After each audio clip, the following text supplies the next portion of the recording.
Gaza पट्टी में Hamas को मिट्टी में मिला देने के इजराइल के मंसूबे में सबसे बड़ी बाधा हिजबुल्लाह बन रहा है।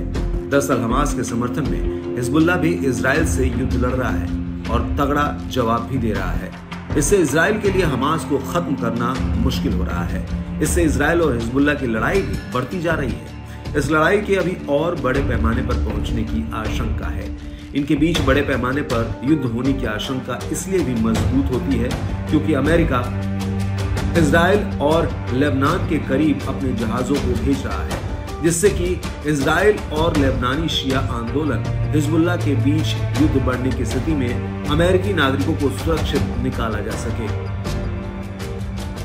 इसके अलावा मरीन यूनिट भी भूमध्य सागर के लिए रवाना हो गई है, जिससे कि जरूरत पड़ने पर लोगों के लिए और दुश्मन को ठिकाने लगाने के लिए अन्य जरूरी सैन्य व्यवस्था तैयार की जा सके। इसके जरिए सैन्य शक्ति का प्रदर्शन करने और क्षेत्र में फैले संघर्ष को रोकने की कोशिश भी की जाएगी। एक रिपोर्ट में कहा गया कि अमेरिकी अधिकारियों को चिंता है कि इजराइल आने वाले हफ्तों में लेबनान में हवाई और जमीनी हमला करेगा।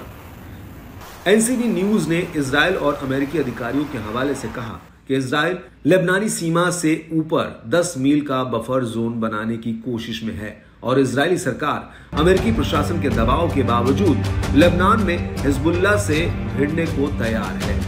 इजराइल लेबनानी आंदोलन को सीमा से दूर ले जाना चाहता है और एक कूटनीतिक समाधान के लिए जोर दे रहा है। अगर इजराइल और हमास सीज फायर समझौते में फेल रहते हैं तो जल्द ही इजराइल और हिजबुल्लाह के बीच टकराव शुरू होने की आशंका है। इनके बीच टकराव शुरू होने से वैश्विक स्तर पर भी तनाव बढ़ जाएगा, क्योंकि हिजबुल्लाह की तरफ से ईरान सक्रिय हो सकता है और इजराइल की तरफ से अमेरिका भी युद्ध में अप्रत्यक्ष रूप से अपनी भूमिका बढ़ा सकता है। इससे वैश्विक स्तर पर तनाव बढ़ना तय है।